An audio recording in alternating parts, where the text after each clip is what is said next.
Dari tempat ini saya menyapa teman-teman semua, Shalom. Puji nama Tuhan, kita dapat berkumpul pada malam hari ini untuk memuji memuliakan nama Tuhan. Oleh sebab itu, kita akan segera memulaikan ibadah kita pada malam hari ini. Kita angkat satu pujian, Ku Percaya Janjimu Ajaib.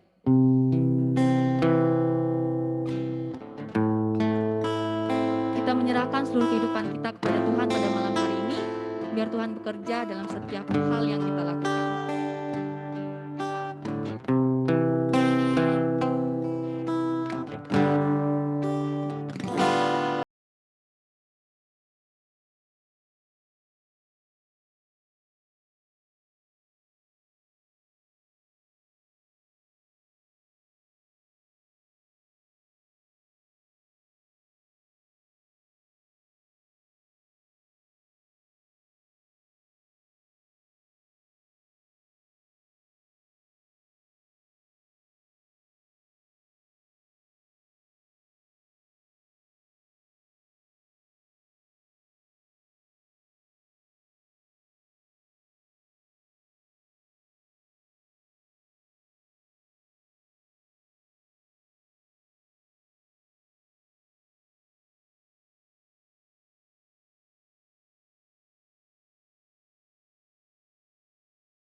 pelayanan selanjutnya kami serahkan kepada hambanya. Baik teman-teman, selamat malam. Sebelum kita masuk pada materi nanti yang disampaikan oleh Pak Christopher, mari kita berdoa terlebih dahulu dulu. Kami mengucap syukur kepadamu ya Tuhan Allah untuk kasih setiamu bagi kami yang sungguh luar biasa. Boleh kami berjumpa kembali anak-anak pemuda-pemudi Nias pada malam hari ini, walaupun secara virtual di ruang Zoom, tetapi kami percaya bahwa kasih Tuhan selalu senantiasa melimpah bagi kami. Pada malam hari ini kami belajar satu hal, kiranya Tuhan yang memampukan kami untuk kami boleh mengerti, memahaminya, dan juga Engkau berkati hamba-Mu nantinya. Inilah persekutuan kami ini, dari awal sampai akhir kami serahkan di dalam tangan kasih Tuhan.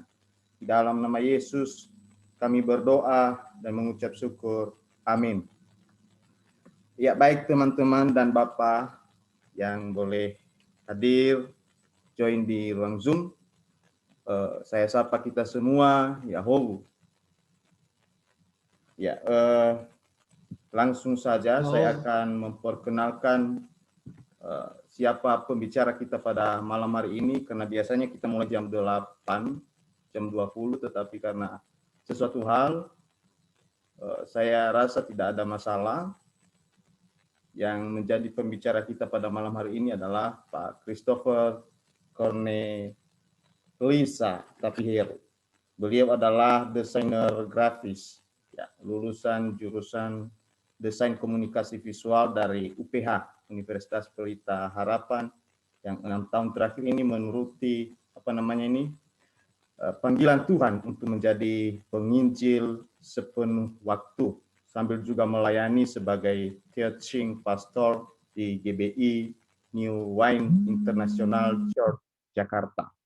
Dan beliau juga menikah dengan Lovelia Chandra Dinata sejak tahun 2010 dan telah dikaruniakan 2 orang anak laki-laki, yaitu Dustin dan Dava.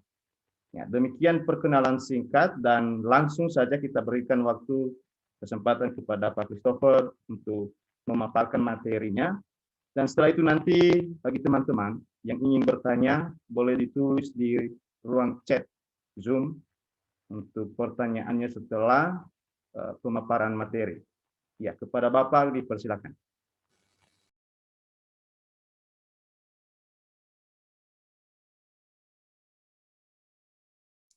Ya, shalom semua, thank you buat kehormatannya bisa sharing malam ini. Aku akan bagikan tentang apa yang diminta. Ya, diminta ngomong tentang toxic relationship. By the way, sekali lagi salam kenal buat semua yang belum pernah kenal. Ya, baru tahu tadi diperkenalkan, dan kehormatan banget bisa ada di sini. Ya, belajar bareng. Saya karena nggak sekolah, saya terus belajar. Dan kalian yang sekolah juga harus terus belajar walaupun nanti udah lulus. Ya, almarhum ayah saya selalu ingatkan saya, orang yang berhenti belajar, berhenti bertumbuh. Berhenti bertumbuh, berhenti berbuah. Nggak berbuah nanti dibuang ke dalam api. Kan? Dipotong, dibuang ke dalam api. So, kita harus terus belajar, teman-teman. Bicara tentang toxic relationship, aku akan mencoba menjawab beberapa atau membagikan beberapa hal. Ada paling nggak 5 poin. Ya, di sini ada yang lagi pacaran. Kalau ada yang lagi pacaran bisa kasih jempol, emoticon reaction. Karena bisa aja yang lagi kuliah sambil pacaran. Ada beberapa di sini, 1, 2, di lembar 2 ada 4. Banyak kah? Cukup ada 5. Oke. Toxic relationship bisa larinya ke situ, ke pacaran juga, karena pacaran toxic adalah salah satu dari toxic relationship itu. Ya, kita berkata pacaran yang baik itu harusnya yang sepadan, sehingga keduanya bisa saling menajamkan. Amsal 27:17. Jadi jangan sampai ketika single lebih tajam daripada ketika udah double. Ya, jangan sampai, itu berarti toxic, itu berarti keracunan. Harusnya ketika single powerful, kalau pas pacaran jadi lebih powerful. Itu kayak komputer ada prosesornya ada 2, dual prosesor. Harusnya lebih kuat. Ya, bukan jadi lemah. Ya, kalau lemah berarti itu harus mulai dipertimbangkan, kayaknya toksik. Ya. Harusnya Amsal 27:17, besi menajamkan besi, manusia menajamkan sesamanya, harus semakin tajam. Yang dicari bukan kenyamanan, tapi kedewasaan. Yang dicari ketajaman. Ya. Karena apa, pacaran yang sehat harus tujuannya pernikahan, bukan cuma iseng ngisi waktu ya atau coba-coba. Ya, karena akan menjajaki kemungkinan untuk jadi teman pewaris kasih karunia, yaitu kehidupan, 1 Petrus 3:7. Akan jadi mitra nanti. Ini kan rata-rata di sekolah Alkitab, berarti harus ketemu pasangan yang juga on mission, harus punya hati misi, apapun profesinya, mungkin bukan sekolah teologi juga, mungkin bukan pendeta, mungkin dia pengusaha, tapi dia mesti punya hati misi. Ya kalau enggak, timpang nanti. Timpang. Nanti dia akan terus ngiri sama pelayanan. Dia akan ngerasa Tuhan menyaingi dia. Emang Tuhan yang utama soalnya. Ya harusnya emang nggak ada yang menyaingi Tuhan. Dan jangan cari pasangan yang mencoba menyaingi Tuhan. Berasa lebih penting. Ya mesti cari yang on mission, cari yang sepakat. Kalau nggak sepakat berarti nggak sepaket, nggak usah dipaksain ya. Jadi yang tadi yang pacaran ini bonus aja buat kalian. Saya nggak mau bahas ini. Cuman intro aja sedikit. Dan bisa ngebayangin lah ya. Hubungan yang toksik itu apa yang tidak berbuah. Itu toksik. Ya karena kita dirancang memang terus berbuah. Bahkan dikatakan buahnya itu tetap. Buah tetap artinya apapun musimnya tetap berbuah. Bahkan di tengah pandemi sekalipun. Ya. Nah, kita masuk ke toxic relationship, ada beberapa hal yang aku bagiin. Yang pertama, sejauh mana sebuah hubungan bisa dimasukin kategori toxic relationship. Ya, seperti apa? Pokoknya gini, patokannya adalah yang berlawanan sama 1 Korintus 13 ayat 4-8. Apa itu? Kasih. Yang berlawanan dengan kasih itu toksik. Ya. Dan bisa jadi soal toksiknya atas nama cinta. Tapi ciri-ciri cinta ada di 1 Korintus 13 ayat 4-8. Ya, sabar, murah hati, macam-macam. Tidak melakukan tidak sopan karena tidak mementingkan dirinya sendiri. Ya, pemaaf, nggak ngungkit-ngungkit kesalahan, justru menutupi. Ya. Sejauh mana hubungan bisa dibilang toksik ketika dia berlawanan sama kasih? Karena hubungan yang sebenarnya hubungan yang sehat harus dilandaskan oleh kasih. Dari persahabatan, ya filia, storge, kekeluargaan yang masih ada hubungan darah.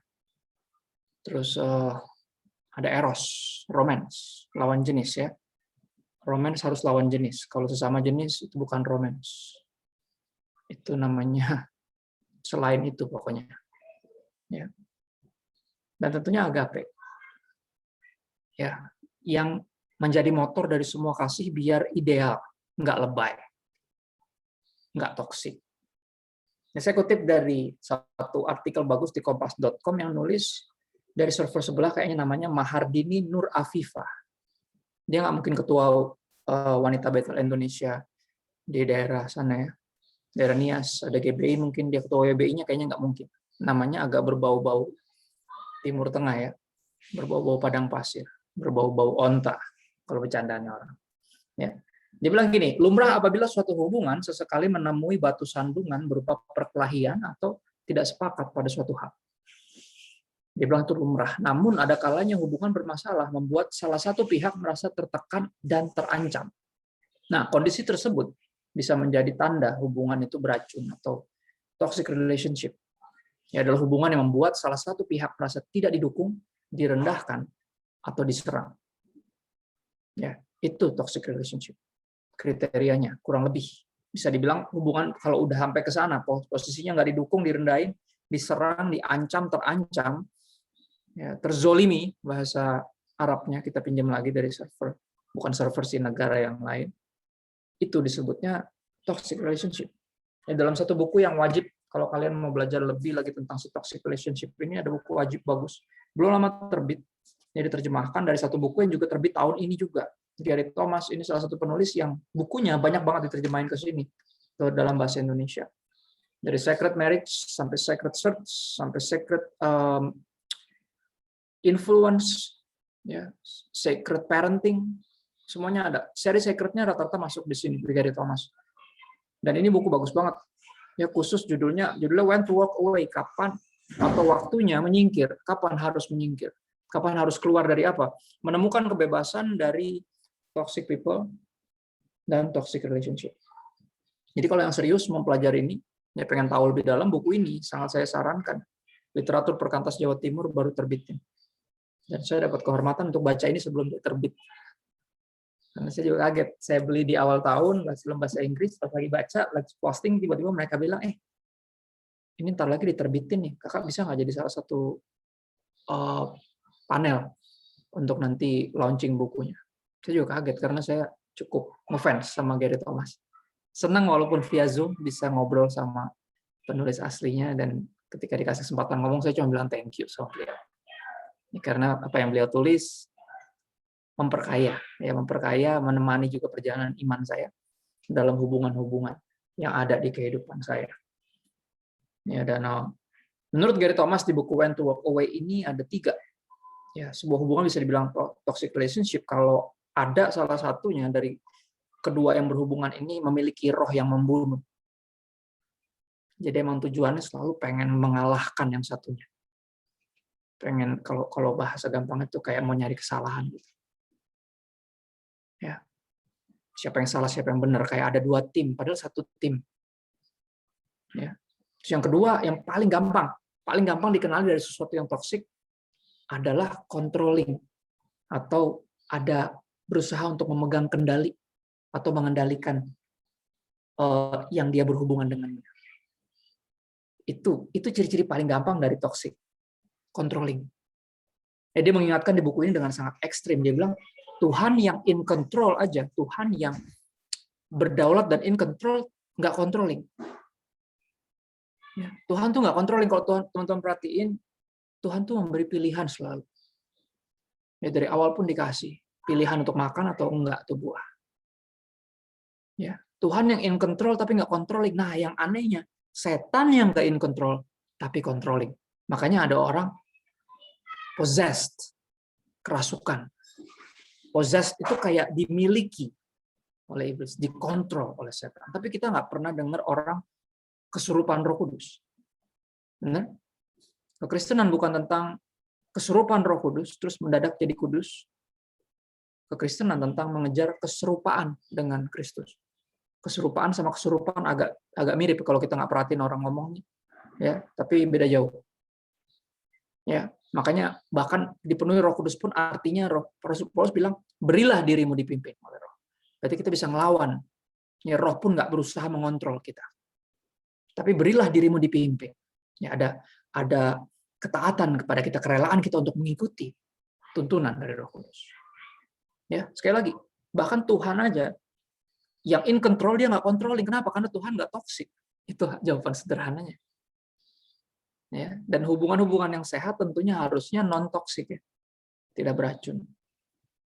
Ya, roh yang membunuh, yang kedua controlling, yang ketiga senang membenci. Emang bawaannya ngajak ribut. Ya, ada aja yang dicari-cari gitu, nyari-nyari masalah gitu. Emang senang aja membenci gitu. Nggak tahu kenapa. Nah, udah kayak gini, apapun hubungannya, mau itu romance sekalipun, asmara sekalipun, mendingan apa? Walk away. Run for your life. Menyingkir. Dan di buku ini juga dicatat Yesus sekitar 40-42 kali dia menyingkir. Dia pergi atau biarin orang pergi dari dia. Dia nggak pernah kayak berusaha bujuk-bujuk orang. Yesus nggak pernah. Ya, kalau kita dalam posisi kayak gitu, berarti udah toksik tuh.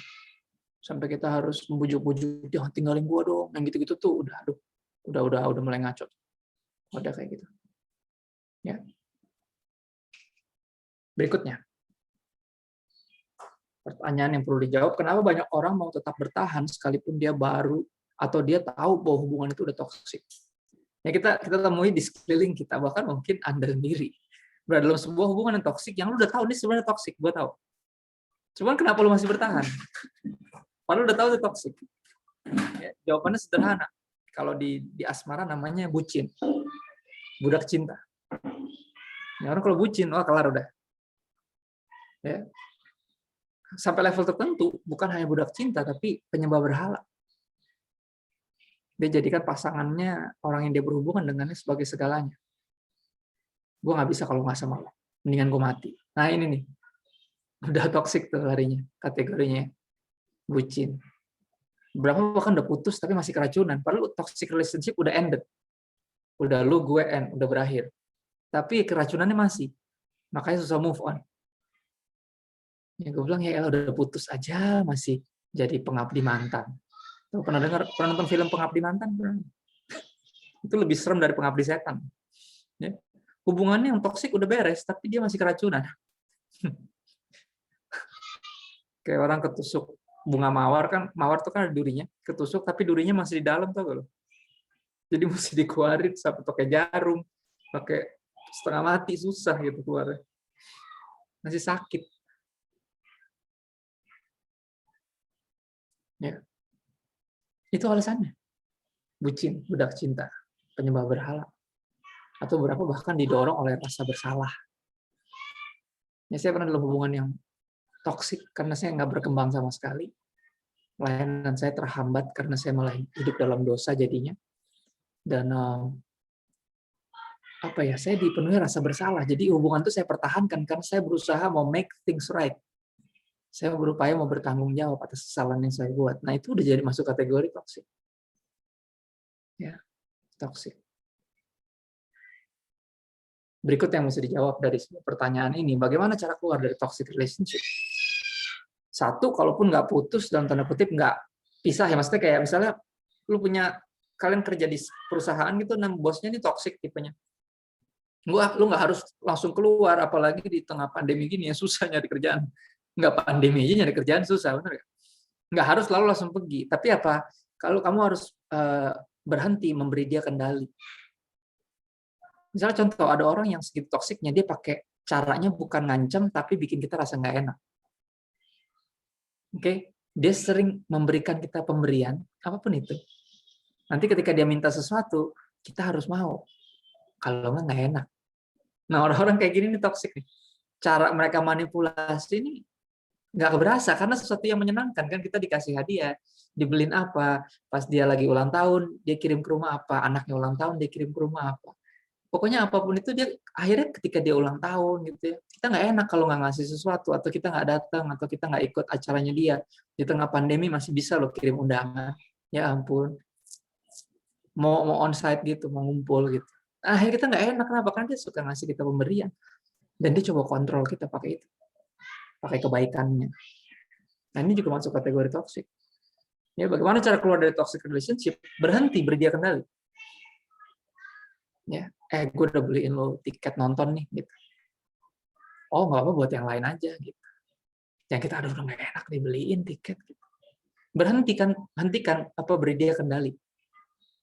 Ya, atas hidupmu, atas perasaanmu. Ya.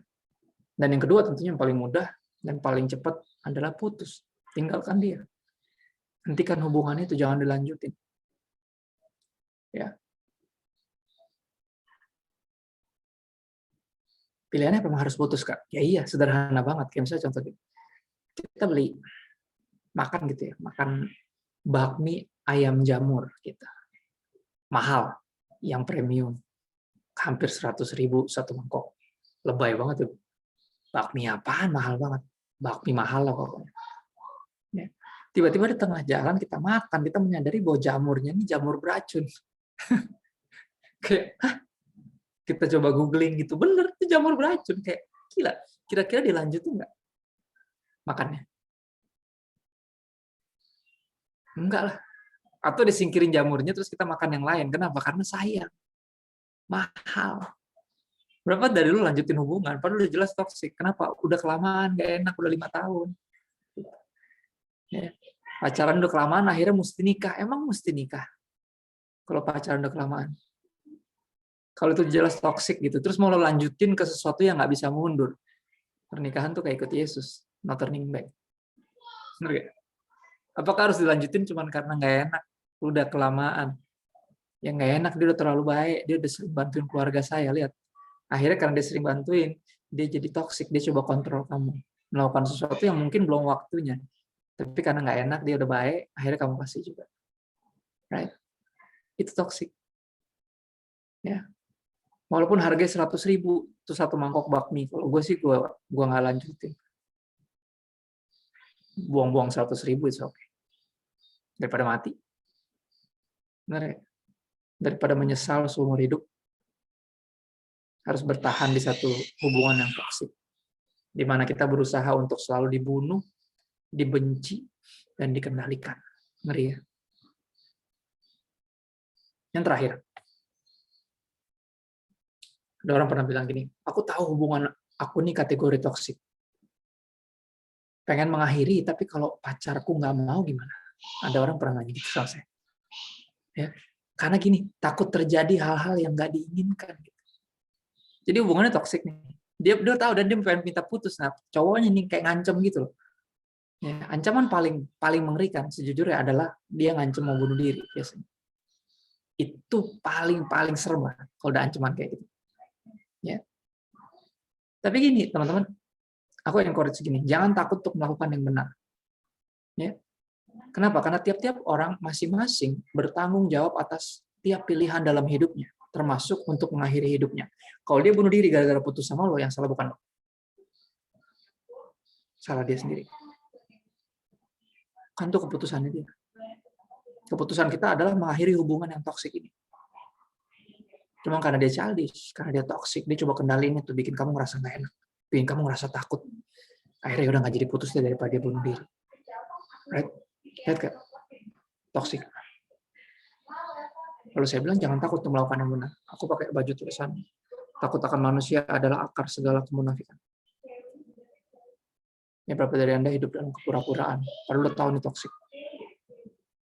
Cuman gengsi, nggak enak, udah umur segini, udah kejauhan. Kalau kata anak-anak ABG yang udah pada kejauhan, dia bilang udah kejauhan. Ntar kalau gue putus nggak ada yang mau lagi sama gue, Kak. Dia tuh dipenuhi semua ancaman, keracunan. Ya, dan contoh Alkitabiah yang paling toksik, hubungan toksik di Alkitab, kita tahu sama-sama ya, Simson. Hakim-hakim 16. Wah, itu nggak ada yang lebih bucin lagi di Alkitab daripada orang ini. Orang dengan karunia roh sangat tinggi. Anak Nazar. Ya, anak Nazar yang dijanjikan Tuhan. Orang tuanya mandul sebenarnya, dan tua, udah nggak bisa punya anak. Akhirnya Tuhan bikin mujizat dan dibilang anak ini anak perjanjian. Ya, jangan potong rambutnya seumur hidupnya. Dia jadi hakim salah satu yang terkuat yang Israel punya. Dia ini satu-satunya di Alkitab yang bentuk karunia rohaninya itu fisik. Rata-rata yang lain itu bentuknya hikmat, ya kan, kemampuan mengartikan mimpi, yang gitu-gitu.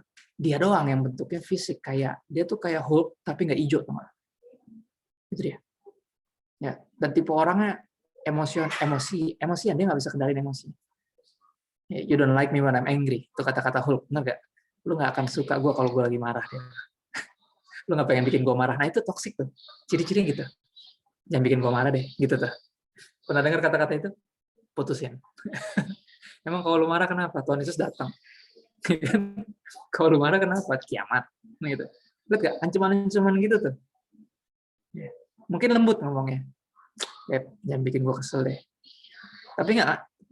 Itu toksik tuh, walaupun selembut apapun kata-katanya. Jadi coba kendaliin kamu. Sangat-sangat toksik. Ya, saking toksiknya dia dalam hubungan yang sangat toksik dengan satu perempuan yang bernama Delila.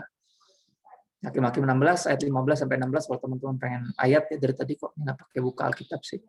Gitu.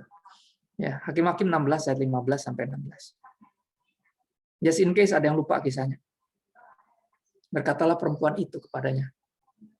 Si Delila ngomong sama Simson, bagaimana mungkin kau berkata, aku cinta kepadamu, padahal hatimu tidak tertuju kepadaku. Sedap. Bahaya nih perempuan ini. Lihat kata-katanya. Langsung uring-uringan dong rasanya. Kayak, katanya sayang sama aku. Tapi kamu bohong. Kan gitu. Bagaimana mungkin? Ya? Bagaimanakah mungkin kau berkata, aku cinta kepadamu, padahal hatimu tidak tertuju kepadaku. Sekarang telah 3 kali engkau permain-mainkan aku dan tidak mau menceritakan kepadaku karena apakah kekuatanmu demikian besar. Dan perempuan mencoba cari kelemahannya Simson. Rahasia kekuatannya biar dia dibikin lemah, biar dia mati. Karena kalau laki-laki ini ditangkap, perempuan ini dapat duit. Mesti ngerti di baliknya ada udang di balik bakwan. Ya. Sekarang telah 3 kali engkau permain-mainkan aku dan tidak mau menceritakan kepadaku karena apakah kekuatanmu demikian besar. Lalu setelah perempuan itu apa? Berhari-hari merengek-rengek kepadanya. Astaga. Bayang rasanya kayak apa? Berhari-hari merengek-rengek kepadanya dan terus apa? Mendesak-desak dia. Kata-kata imbuhan pengulangan ada 3 kali hanya dalam satu kalimat itu doang. Oke? Berhari-hari merengek-rengek dan mendesak-desak. Bayangin tuh. Menggambarkan betapa tekanan ini diberikan oleh perempuan yang toksik ini kepada prianya yang bucin. Bener gak? Perhatiin kata-katanya. Ia tidak dapat lagi menahan hati, Simpson. Sehingga ia apa? Mau mati rasanya. Kasihan. Ya. Kalau kalian pernah di dalam hubungan dibuat punya perasaan seperti ini, kayak mau mati rasanya. Karena rasa bersalah, ancaman, atau ditakut-takutin. Ya. Atau dibikin rasa nggak enak. Nggak enak, gue mesti gini kalau nggak. You're in a toxic relationship. Run for your life. Leave. Sudahi. Itu aja sih. Nggak ada lagi yang aku mau bagi.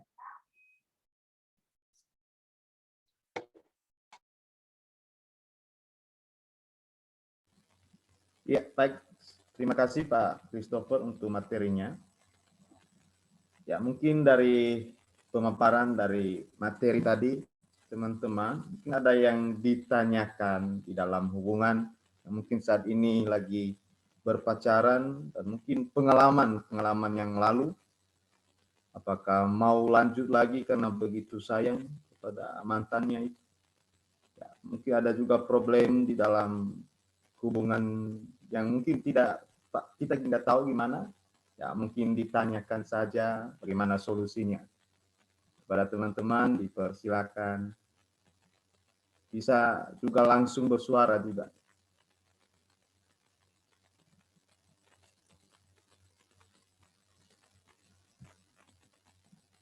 Berarti kalau tidak ada yang bertanya, semua hubungannya aman-aman ya.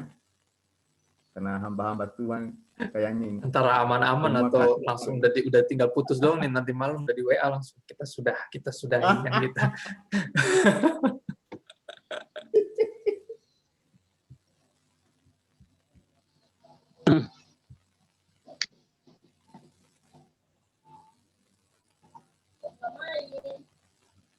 Halo, Halo Pak Anugrah, iya. Pak Anugrah, iya. iya, iya, selamat malam. Oke, silakan. Selamat malam. Salam kenal semua. Shalom. Salam. Baik, terima kasih kesempatan atas gabungnya kami di Zoom meeting ini tentang pencerahan atau renungan malam ini yang sudah disampaikan Pak Christopher tadi ya. Dan ini menyangkut tentang hubungan antara pacar atau suami istri lah gitu ya. Jadi kami di sini menyimak ini namanya ancaman yang telah disampaikan tadi Bapak Christopher, ancaman tentang bagaimana pada hubungan salah satu suami istri atau pacaran. Nah sebenarnya ini kami sangat memahami sekali, dan ini sering terjadi di dalam kekeluargaan atau di hubungan pacarannya, karena terjadi ancaman ini bisa kita katakan bahwasanya karena tidak tercapai apa yang diinginkan, dan ini menjadi salah satu bumerang di dalam keluarga, bahkan di dalam pacaran, dalam persahabatan. Dan ini mungkin ya tidak semudah itu, kalau menurut saya tidak semudah itu apa yang dikatakan tadi Bapak Christopher, diputusin atau dihapuskan. Orang kalau kita bicara tentang masalah pacaran, kalau segera saja kita putusin, kita hapus dia di dalam hidup kita, kayaknya tidak segampang itu. Kenapa? Apalagi yang namanya suami istri. Karena suami istri ini pasti ada hubungan, istilahnya ada punya anak dan punya keluarga lah gitu maksudnya. Jadi istilahnya yang kami inginkan di sini adalah bagaimana solusi tentang masalah problem tentang masalah ini tadi, apa yang disampaikan Bapak tadi itu. Jadi solusinya bagaimana caranya supaya tidak terjadi yang namanya diputusin atau diceraikan lah, atau apa-apa saja lah maksudnya seperti itu. Karena kalau terjadi hal seperti itu, kami rasa itu sangat berat sekali. Apalagi, oke lah kalau pacaran, itu tidak bermasalah. Jadi kalau yang namanya istri, ya mungkin tentu agak berat sedikit. Jadi mohon bagaimana caranya atau solusinya supaya itu tidak terjadi. Atau memang harus kita diajarkan di sini untuk harus diputusin atau diceraikan gitu. Terima kasih, Pak. Ya, konteks hubungan yang saya omongin tentu bukan pernikahan ya. Kalau pernikahan berarti saya ngelawan firman Tuhan. Ya, di buku ini pun juga sama. Ya, gini, hubungan bermasalah bukan berarti toksik. Enggak semuanya. Setiap hubungan pasti punya tantangannya sendiri. Ya, bermasalah adalah ketika pribadi ini mencoba mengendalikan kita. Itu masalah. Ya. Pernikahan jelas bukan konteksnya. Saya nggak ngomongin pernikahan. Saya ngomongin orang-orang yang lagi pacaran, paling banter pacaran. Pernikahan ya udah harus terima konsekuensinya. Pilihan kita sendiri, bukan Tuhan. Nggak ada siapapun yang paksain kita pilih dia. Kita yang pilih sendiri. Ya, jadi apapun itu konsekuensinya harus kita jalan. Ya, udah bukan suatu pilihan untuk meninggalkan kalau sudah menikah. Makanya saya bilang, menikah kita ikut Yesus, no turning back. Nggak ada mundur. Maju terus. Ya, makanya pas pacaran buka mata lebar-lebar. Pas sudah menikah, tutup mata rapat-rapat dalam doa. Udah, terima aja udah. Ya, emang udah begitu judulnya kalau udah menikah. Makanya jangan buru-buru menikah, jangan asal menikah. Ya, jangan sembarangan menikah. Dari pacaran justru udah mulai, bukan dari pacaran, sebenarnya dari temenan ya, lu lihat. Karena gini, kenapa harus dimulai dari teman? Karena ketika berteman kita bisa lihat aslinya dia. Dia lagi belum melakukan pencitraan ketika lagi teman. Dia lagi jadi dirinya sendiri. Dari sana kita lihat, baru pas habis itu kalau emang udah dilihat-lihat, kita coba pas pacaran, kita lihat pas pacaran sama temenan beda nggak? Kalau beda, berarti dia lagi melakukan pencitraan. Ya. Makanya dimulai harus dari teman dulu, baru jadi teman. Kalau langsung dari teman, waduh, biasanya bermasalah. Mau menikahnya pun kita takut, karena jangan-jangan ini masih ada sesuatu yang disembunyikan sama dia. Kenapa? Karena dia lagi bangun pencitraan. Pacaran itu momen di mana seorang tuh lagi dalam perilaku terbaiknya, karena lagi bangun pencitraan itu. Ya. Harusnya dia berteman, kita kenal dia. Kurang lebihnya ngamuknya kayak gimana, keselnya kayak apa, kecewanya kayak gimana, sedihnya kayak gimana. Ya. Ngototnya kayak apa, nggak sabarannya kayak gimana. Kita mesti bisa lihat. Ya, kalau udah menurut kita, oke, kayaknya saya bisa handle. Baru masuk hubungan lebih serius untuk pacaran. Nah, di pacaran kita mulai kenali lebih dalam lagi hal-hal yang mungkin nggak cocok ditanyakan kalau masih temenan. Yang dari sana dikorek semua. Buka mata lebar-lebar.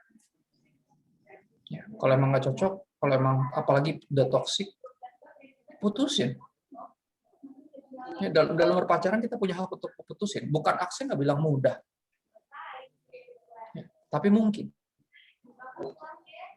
Kita punya hak, namanya aja hubungan. Pacaran masih bisa putus soalnya. Pernikahan nggak bisa cerai. Bisa sih kalau maksa. Ya kan? Apa yang disatukan Tuhan tidak boleh diceraikan manusia. Ayatnya bukan tidak bisa, tapi tidak boleh. Berarti bisa kalau maksa, benar nggak? Yang ada berarti sebenarnya semuanya maksa nih. Sebenarnya nggak boleh, tapi dipaksain makanya. Kayak orang gini, boleh nggak bunuh diri? Nggak boleh. Bisa nggak? Bisa. Ngerti kan? Dipaksain. Jadi buat saya konteksnya bukan pernikahan. Di buku ini pun ada satu bab khusus tentang pernikahan, karena ini bukan nggak ngomongin tentang pernikahan. Ya, dan patut dicatat, semua hubungan pasti ada masalah.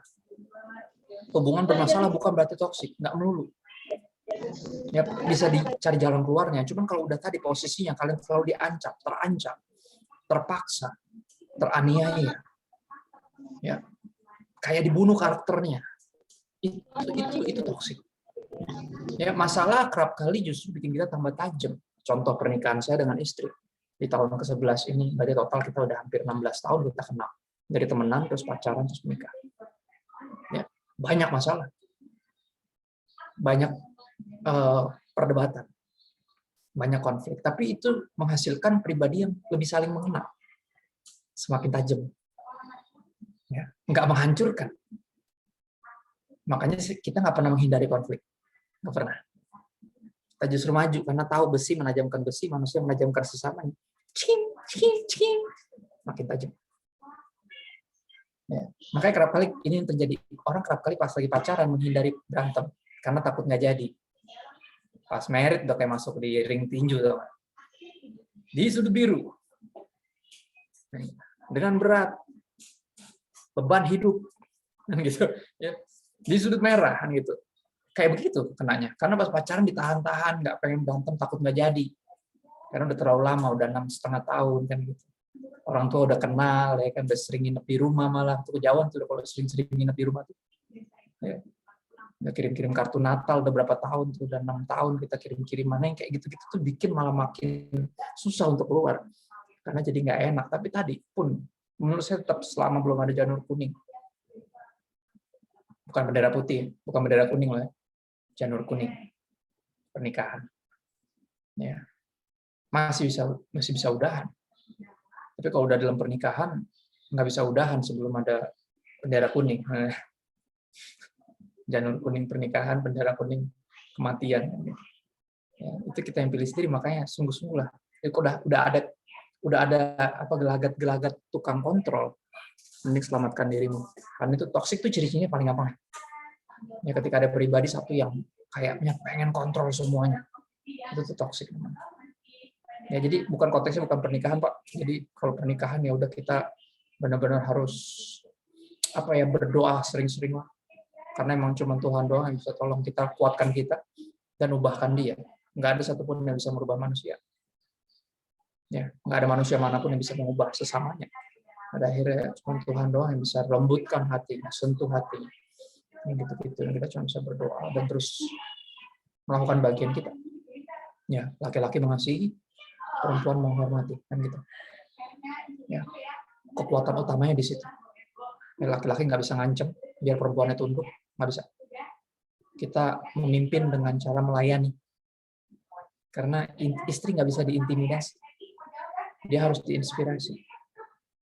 Ya, dia kerap kali mau kontrol, tapi pas lihat suaminya ini sangat humble, sangat melayani, sangat mengasihi dia, akhirnya dia belajar untuk respect, untuk tunduk. Ya, karena nggak ada yang bisa menundukkan istri kepada suaminya selain diri istrinya sendiri, keputusannya sendiri. Ya, istri juga sama, nggak bisa khotbahin suami, walaupun lulusan STT. 1 Petrus 3 ayat 1-6 kan ngomongin gitu. Nggak bisa khotbahin suami walaupun jago khotbah kamu. Ya, gimana cara mereka dimenangkan dari perilaku? Dimenangkan oleh itu khotbah tanpa kata-kata, wordless sermon, bahasa Inggris bilang gitu. Ya, perempuan punya kekuatan namanya penundukan diri, laki-laki punya kekuatan namanya kasih. Cuma kalau udah controlling, buat saya udahlah, itu udah ciri-ciri paling gampang. Putusin, seberat apapun itu putusin. Kalau udah menikah, mau turning back. Kalau udah menikah, putuskan untuk mengasihi dia apapun yang terjadi. Kayak kan kita sendiri yang bikin janji, benar? Di hadapan Tuhan dan di hadapan jemaat. Hari ini saya Christopher Tapir menerima engkau sebagai Revelation dan sebagai istri saya yang sah dan satu-satunya. Saya akan setia, mengasihi, provide, mencukupkan, memelihara, merawat kamu, kaya maupun miskin, sakit maupun sehat, susah maupun senang, sampai maut memisahkan kita. Kita yang bikin loh itu, kita yang ngomong loh itu. Nggak ada yang nodongin pistol dari belakang. Ya kan? Dari jauh tiba-tiba papi mertua ada kirim sniper tuh yang tembakan penembak jitu dari jauh, dia ada merah-merah di kepala nih. Kalau nggak ucapin janji nanti selesai kan gitu. Nggak ada merah-merah di mana-mana. Nggak ada ancaman sama sekali. Dari hati sendiri kita ngomong itu. Ya. Saya ngomong konteksnya tentu saja pacaran yang masih bisa putus ya. Bukan pernikahan yang sudah tidak bisa cerai. Kalau menurut saya pribadi, saya orangnya strict. Kalau emang Tuhan membenci perceraian, ya kita harus belajar membenci juga. Ini kan dalam perceraian nggak ada yang menang. Ya, kayak dua kertas. Pendeta zaman dulu selalu bilang pernikahan itu kayak dua kertas yang dilem jadi satu. Ketika paksa dipisahin, pasti dua-duanya robek, pasti.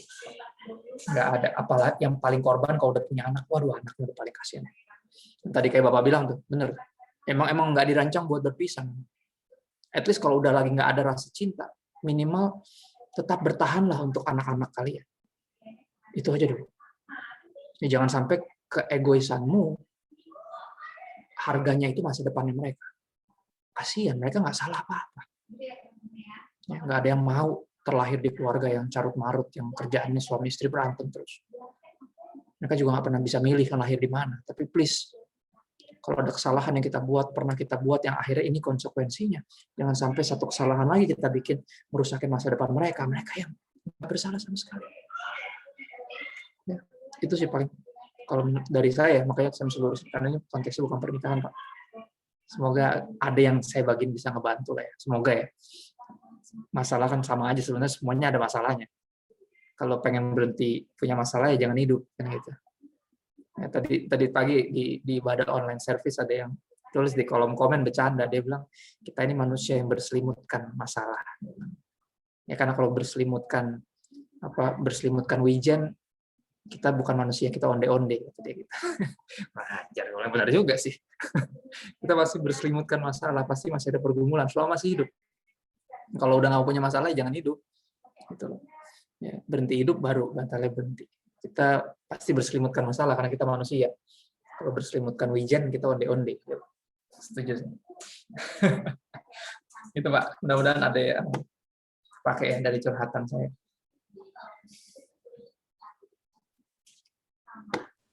Ya, baik. Terima kasih. Saya rasa sudah dijawab oleh Pak Christopher. Dan mungkin dari teman-teman yang lain juga boleh sebelum Pak Christopher meninggalkan ruang Zoom karena sebentar lagi juga ada pelayanan Bible Study jam 9 ya Pak. Iya. Mumpung masih ada. Yuk, selagi lewat. Ya, kuah, mizum. Keracang, perahu.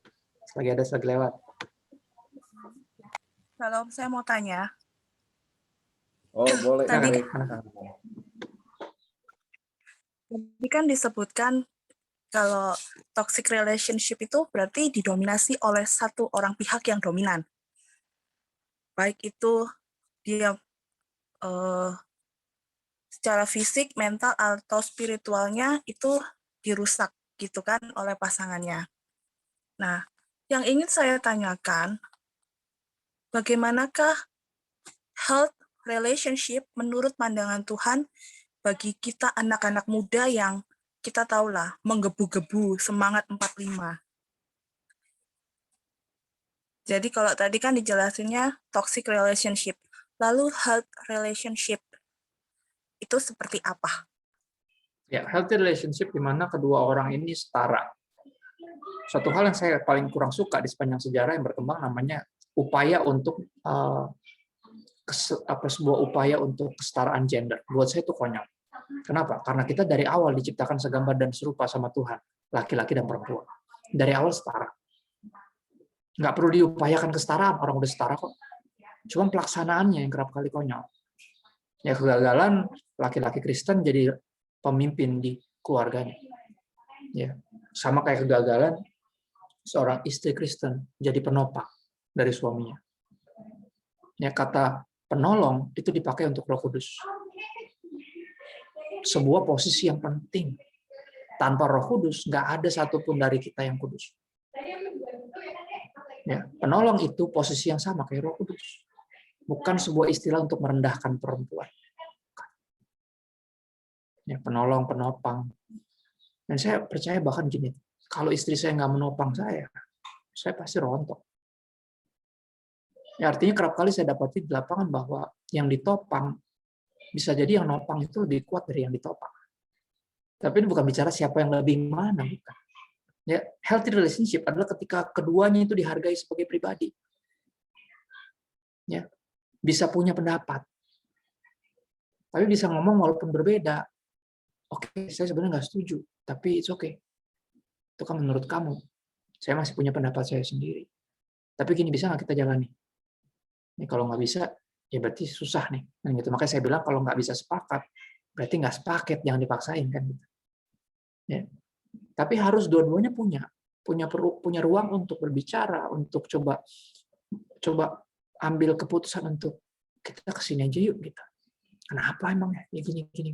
Kalau menurut gua kayaknya kesini deh. Kenapa emang begini. Bandingin. Artinya ada kesetaraan tadi. Nah, kalau tadi satu orang, saya akan bilang dominan ya. Dominan itu bisa jadi positif sebenarnya.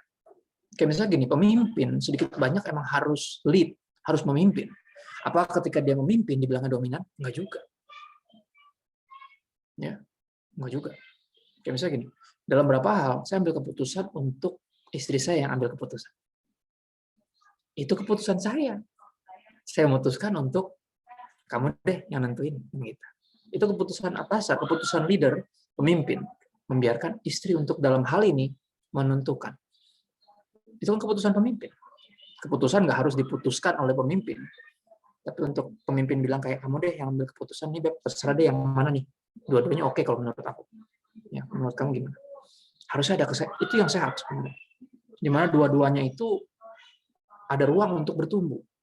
Ada ruang untuk punya pendapat, ada ruang untuk dihargai, dihormati, dilindungi, benar ya? Tapi ketika salah satu udah mulai menzolimi salah satunya, bahkan sampai level tertentu jadi merasa terancam gara-gara ada di hubungan itu sama orang ini, itu toxic. Ya, healthy relationship itu ya kayak yang benar-benar healthy aja kita.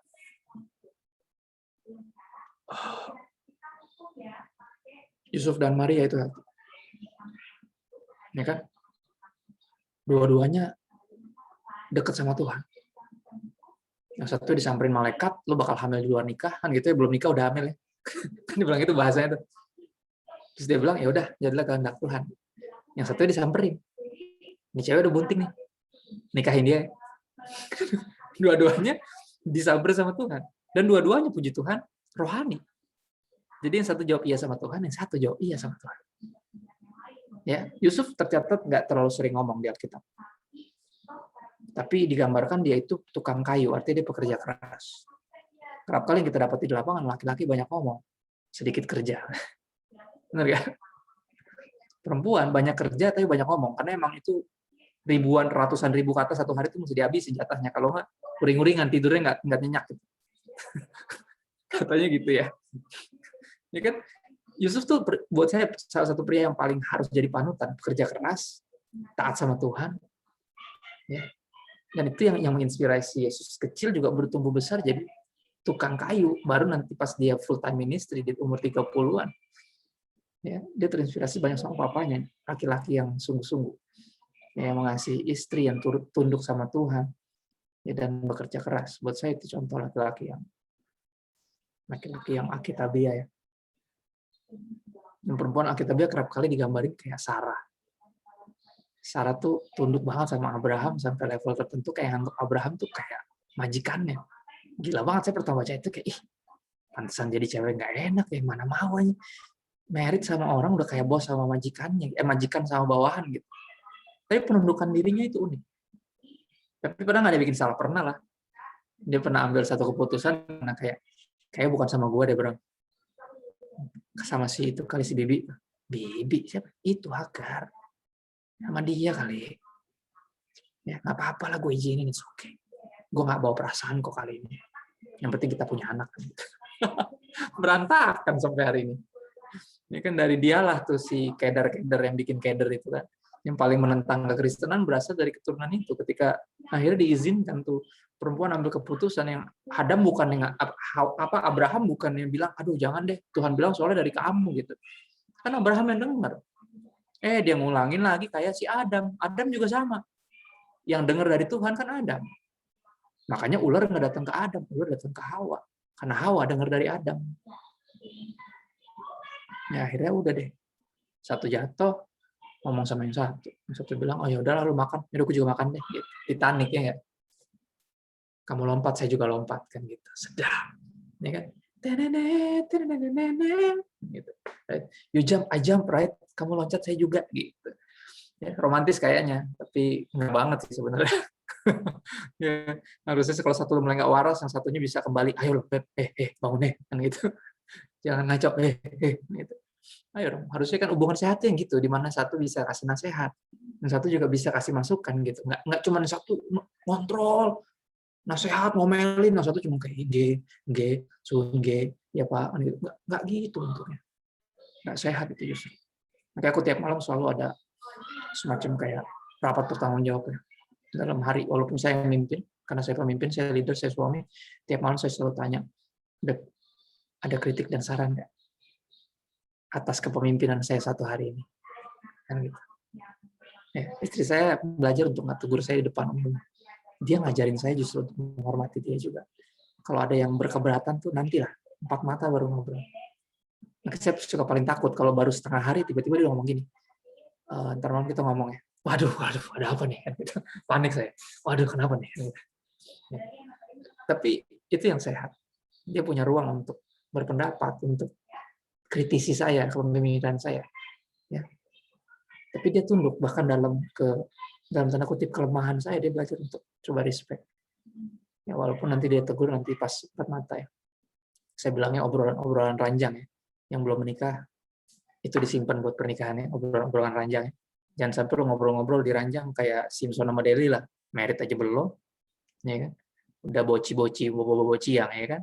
Akhirnya dicongkel lah tuh mata kan, berakhir diikat di tiang jadi lawakan. Bayangin, orang paling kuat di alam semesta di dunia pada saat itu jadi lawakan. Sedih kan? Ya, dan aku percaya harusnya talenta karunia kita nih, ketika kita punya hubungan yang sehat, justru makin dikembangin. Ya, kita yang tadinya mungkin minder, jadi pas jadi pacaran tuh jadi lebih belajar untuk somehow punya confidence. Karena yang satunya selalu bilang, ayo kamu tuh bisa sebenarnya. Kamu tuh lebih pintar dari aku. Yang gitu-gitu tuh. Itu yang sehat. Yang penuh support, penuh dukungan. Ya penuh teguran juga, jangan sedih. Jangan yang dikit-dikit kayak disupport apa aja. Cowoknya lagi ngaco, Beb semangat Beb. Ngaco disuruh kasih semangat. Ngaco itu dikasih tahu, lu tuh ngaco, jangan kasih semangat. Benar nggak? Makanya saya suka agak menentang khotbah-khotbah yang isinya melulu motivasi. Orang tuh sebelum dikasih motivasi harus disuruh bertobat dulu. Ya kan, pertama manusia tuh butuh kebenaran. Nah kalau dia ngaco lu kasih motivasi, dia jadi orang ngaco yang termotivasi. Udah ngaco semangat lagi, kan gawat. Ya kan? Kasih tahu kebenaran dulu, ini benar, baru kasih semangat. Nggak apa-apa, mulai-mulai udah motivasi. Nah yang ini nih gue bilang, ya udah pada ngaco, bukan suruh tobat, malah dimotivasi. Akhirnya dia orang ngaco yang termotivasi, kan bahaya. Nah yang gitu-gitu tuh. Ya, harusnya jadi bukan enabler tuh yang bikin orang udah ngaco tapi semangat ya, malah tambah ngaco. Ya, itu yang nggak sehat tuh yang gitu. Ya, tapi yang sehat adalah sebaliknya. Yang dua-duanya punya apa ya, benar-benar kayak tangan kanan sama tangan kiri.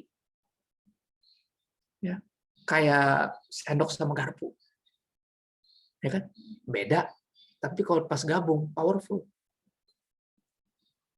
Ya. Kayak gitu tuh ciptaan laki-laki dan perempuan seperti itu. Dalam apa yang dimasukin nanti dalam sebuah hubungan namanya pernikahan. Di mana akhirnya kayak sampai level tertentu aku bisa berani bilang bahwa kalau nggak ada istri, kalau istriku bukan dia, aku nggak jadi aku yang sekarang. Sampai kayak gitu. Dan itu dibangun dari temenan, bisa belajar respect. Terus pacaran juga makin lebih intens lagi kan. Ketika saya kasih nasihat, dia gimana nih responnya? Apa langsung ngajak berantem gitu? Saya pacaran aja mau berantem, apalagi pernikahan. Belum udah nyolot, ya kan? Nah, yang kayak gini-gini mesti diperhatikan sungguh-sungguh lah. Saya percaya kalau saya orangnya komplementarian. Artinya saya percaya laki-laki dan perempuan di gereja sebagai orang Kristen itu punya tugas yang berbeda, tapi powerful kalau bareng-bareng. Kalau cuma salah satu, nggak se-powerful kalau bareng-bareng. Ya, itu saya. Istriku juga punya pendapat yang serupa. Kita menyingkirkan banyak turun-temurun ya. Saya tumbuh besar di keluarga yang perempuan yang dominan. Ya. Dan istri saya kurang lebih juga hampir sama, tapi kita lihat di Alkitab ini nggak sesuai nih. Ya. Dan akhirnya dikasih ruang buat saya banyak untuk bertumbuh as a leader dengan cara apa, dia kasih ruang saya untuk bikin salah ketika saya memimpin. Dan ketika saya bikin salah, dia bilang, it's okay, kita bisa dicoba lagi, nggak apa-apa. Yang penting kalau nggak gini kamu nggak belajar memimpin kayak gitu. Saya suka banget, dia supportive. Padahal dalam segala hal dia lebih canggih dari saya, lebih pinter, ya lebih berbakat, lebih peka. Pokoknya dalam segala hal lebih. Ya. Dan ini yang saya kagum, dia percayakan dirinya untuk saya pimpin. Buat saya apa ya? Diberkati banget lah. Orang yang bisa menemukan orang yang suportif gitu. Sehingga dia jadi pribadi yang lebih powerful. Itu yang healthy ya. Kamu kan tadi nanya yang healthy. Itu yang healthy. Aman ya? 86. Ya, baik. Terima kasih. Pertanyaan selanjutnya, Pak. Ini ada dari teman-teman. Bagaimana cara itu membuat hubungan yang baik, yang dimana cewek itu selalu mengalah untuk mempertahankan hubungan itu? Padahal si cowok itu yang selalu buat pertengkaran. Maksudnya cowok itu tidak pernah merasa bersalah atas perbuatannya. Kira-kira begitu, Pak.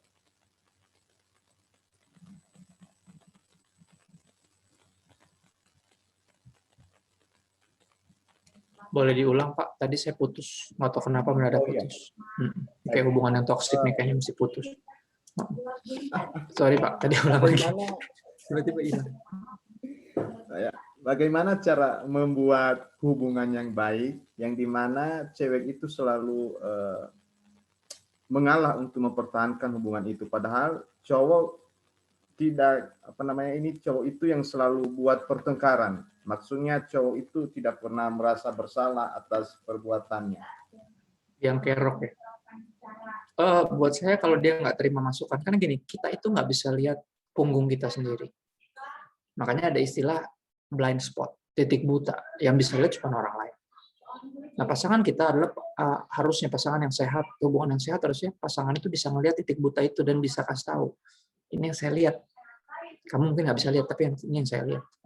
Dan kalau emang sehat, sekali lagi dia punya ruang untuk mengutarakan apa yang dia lihat. Ya kalau yang satunya udah jelas nggak bisa diomongin, buat saya gini, hubungan yang sehat itu kan bergantung sama komunikasi yang sehat ya. Kayak gini kan komunikasi udah nggak sehat. Yang satu kasih masukan, yang satu nggak pernah ngerasa salah. Akhirnya yang satu coba mempertahankan, yang satunya sembarangan. Nggak sepadan, itu namanya nggak seimbang. Ya seimbang adalah ketika keduanya melakukan yang terbaik untuk bertahan.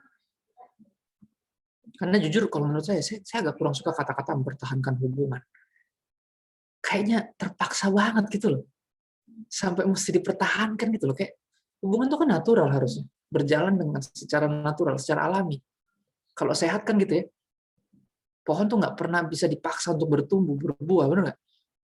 Harus disehatkan tanahnya, digemburkan, ya dikasih pupuk, disiram yang benar, ya dijaga temperatur ruangan, mungkin di luar terlalu panas, mesti dimasukin ke dalam, diatur sedemikian rupa, karena dia akan bertumbuh secara natural. Buat saya hubungan juga yang sehat, itu yang bertumbuh secara alami, bukan sesuatu yang bahkan sampai harus dalam tanda kutip harus dipertahankan.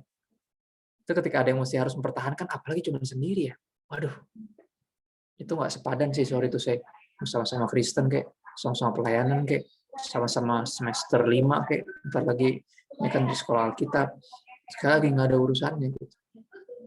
Ya, nggak ada urusannya. Harusnya bisa natural. Nggak perlu ada yang berupaya untuk melakukan manipulasi demi mempertahankan. Ya kebayang nggak, pacaran gini aja udah nggak mau dengerin apa yang kamu bilang. Apalagi nanti menikah. Aduh. Kalau udah menikah tuh paling ngeri tuh. Dia bisa sembarang ya kan. Pergi, tidur di rumah siapa gitu, nggak tahu. Suka-suka dia aja. Terus tapi lo nggak bisa kemana-mana. Kenapa? Kan nggak boleh cerai.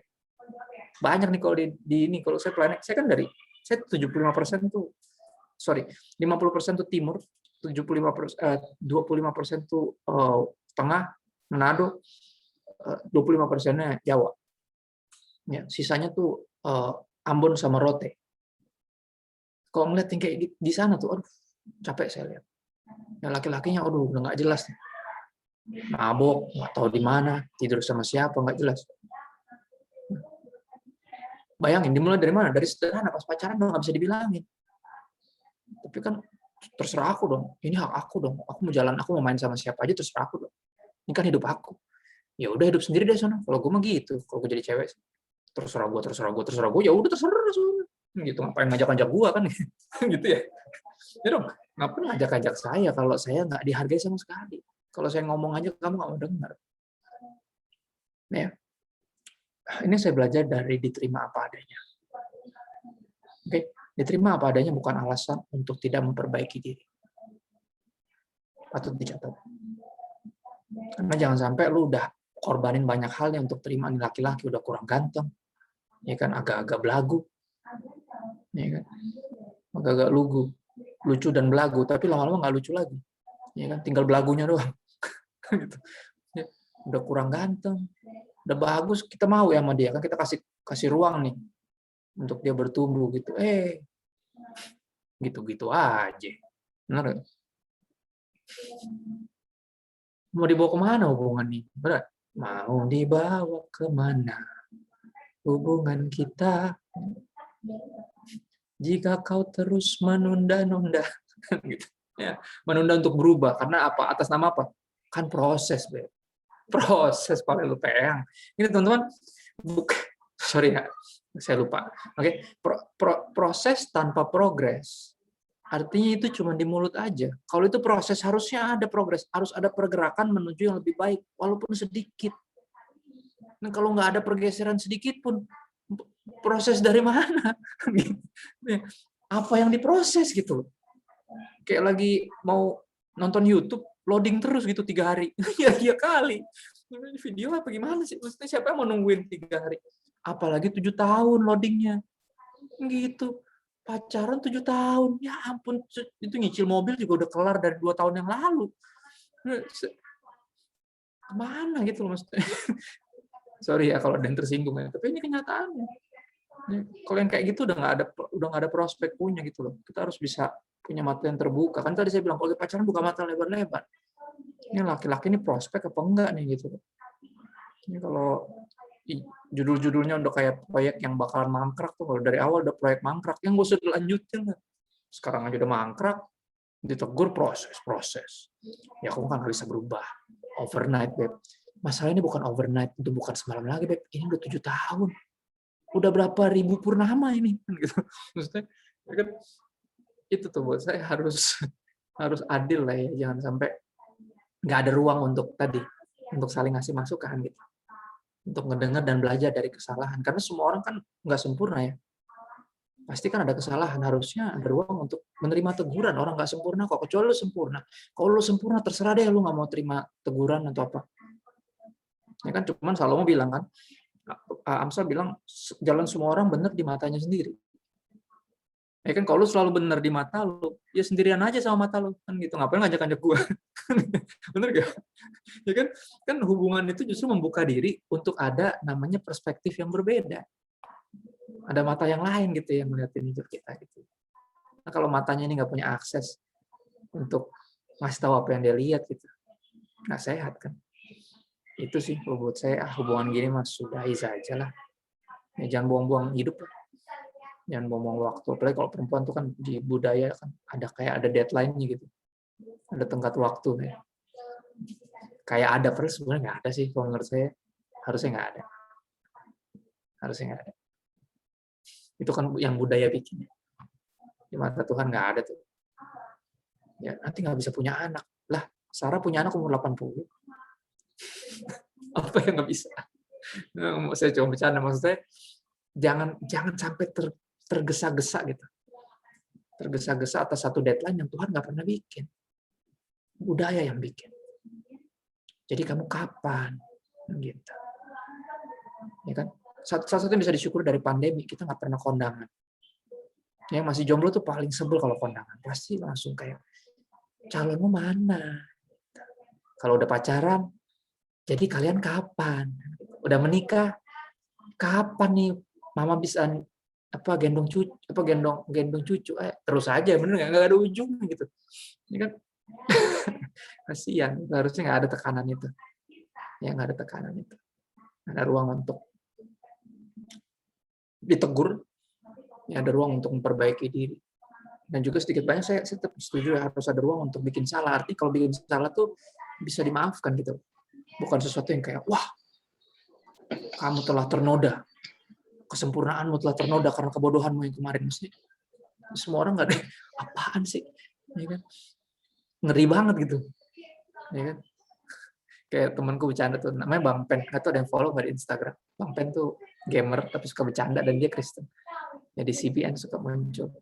Dia bilang kayak ada cewek kasih kriteria, ya kan, rendah hati, pinter, ya kan, terus apa pokoknya kriteria tinggi banget. Terus dia bilang kayak bisa berjalan di atas air, membangkitkan orang mati, ya kan. Ini lu nyari pacar apa nyari nabi, kata dia. Pacar cowok spek nabi, kata dia, nggak bakal ketemu lah. Lu nyari yang nggak ada gitu loh. Ya, semua orang pasti ada salahnya, ada kelemahannya gitu. Cuma bedanya ada orang yang mau belajar dari kesalahannya, ada yang nggak bisa dibilangin. Kalau yang nggak bisa dibilangin itu udah kandidat utama tuh jadi racun di hubungan, ya pasti. Ya. Jadi kalau Anda nggak bisa dibilangin malam ini berarti bertobat.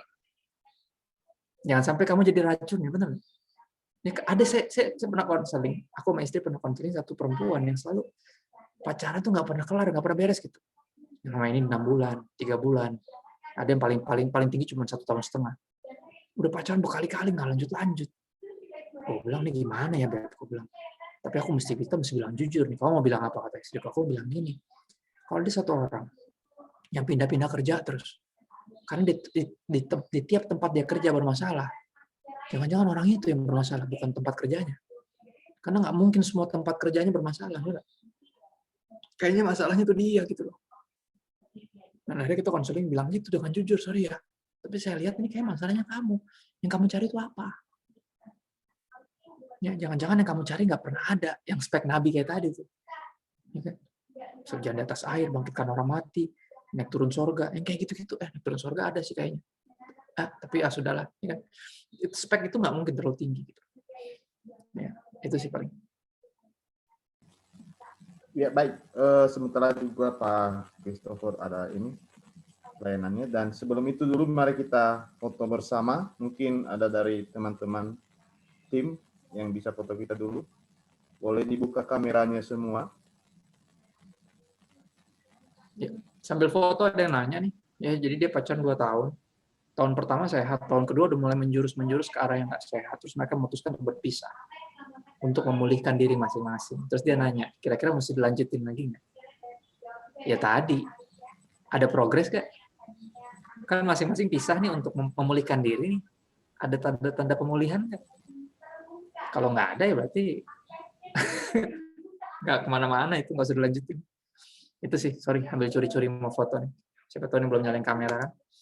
Yuk nyalain kamera, yuk. Kita foto yuk. Ini masih ada berapa yang belum nyalain soal. Yuk.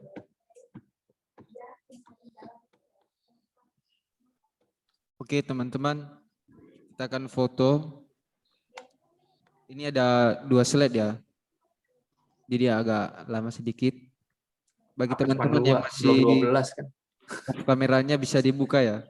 Ayo nih 3 orang lagi, 4 orang. Minimal kalau nggak munculin kamera, minimal DP-nya diganti mukanya sendiri gitu loh. Jadi kan tetap masuk tuh di kamera. Isinya itu patung Tuhan Yesus. Kan bingung nih siapa dia? Yesus. Apakah Yesus ikut? Oke teman-teman, saya hitung dari sini ya. Silakan dipasang gayang. Oke. 1, 2, 3. Oke, sekali lagi. 1, 2, 3. Oke. Apakah sudah cukup? Oke, silakan lanjutkan, Pastor.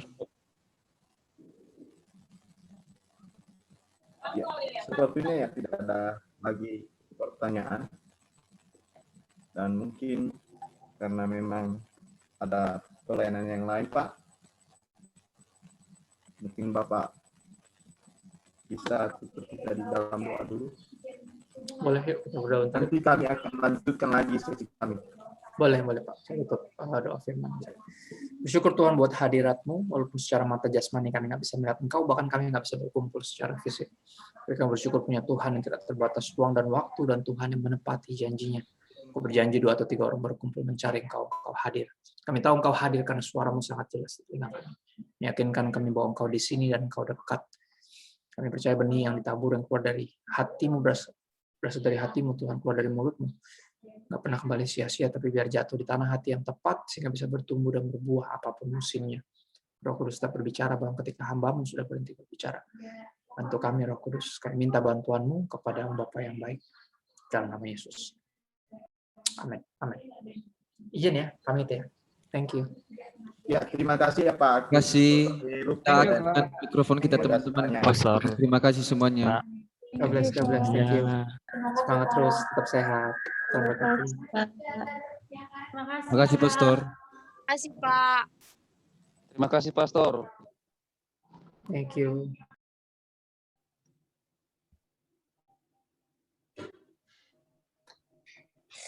Oke, Kak Nober. Ya, baik teman-teman. Apakah ini ada nanti doa syafaat ya atau gimana? Saya nggak usah lagi. Langsung ini perkenalan yang baru-baru datang. Karena kalau saya melanjutkan menjawab, nanti saya nggak tahu. Boleh. Jawab aja kan nggak apa-apa. Ya. Banyak jiwa-jiwa baru malam ini.